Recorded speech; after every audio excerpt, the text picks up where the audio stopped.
19वीं सदी के अंतिम वर्षों का भारत, वह समय जब क्रांति की आंधी बंगाल की गलियों में जन्म ले रही थी।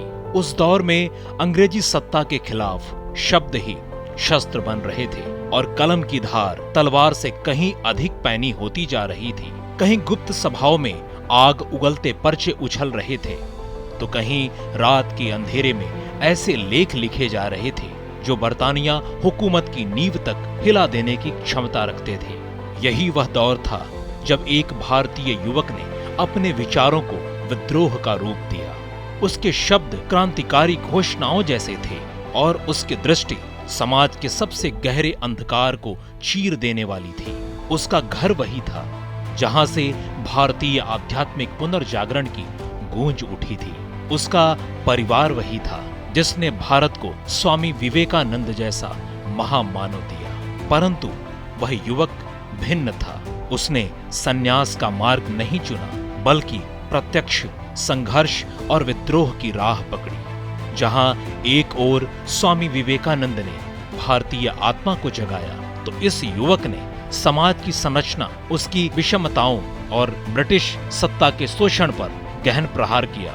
यह कहानी है भूपेंद्र नाथ दत्ता की। कोलकाता में जन्मे भूपेंद्र नाथ दत्ता स्वामी विवेकानंद के छोटे भाई थे, लेकिन उनकी राहें स्वामी विवेकानंद से बिल्कुल अलग थीं।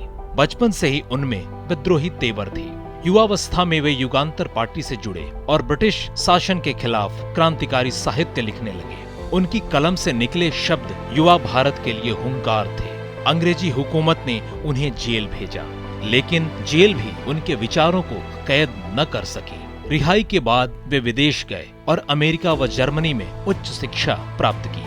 हैम्बर्ग विश्वविद्यालय से उन्होंने समाज शास्त्र में डॉक्टरेट की उपाधि हासिल की और वहां से भारतीय स्वतंत्रता आंदोलन को अंतर्राष्ट्रीय मंच पर उठाने का कार्य किया। चाहे किसान हो या मजदूर, जाति व्यवस्था हो या उपनिवेशवाद, प्रत्येक विषय पर उन्होंने कलम चलाई।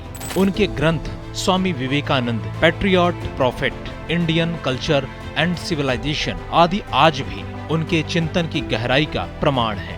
वे कहते थे, भारत की वास्तविक मुक्ति तभी होगी जब समाज का सबसे दबा कुचला वर्ग आजादी का स्वाद चखेगा। भूपेंद्र नाथ दत्ता का जीवन इस बात का स्पष्ट संदेश देता है कि क्रांति केवल बम और बंदूक से नहीं होती, बल्कि विचारों की शक्ति भी साम्राज्य की जड़ों को हिला सकती है। स्वामी विवेकानंद के छोटे भाई भूपेंद्र नाथ दत्ता ने दिखा दिया कि आध्यात्मिकता और क्रांति दोनों मिलकर ही किसी राष्ट्र को पूर्ण स्वतंत्रता दिला सकते हैं।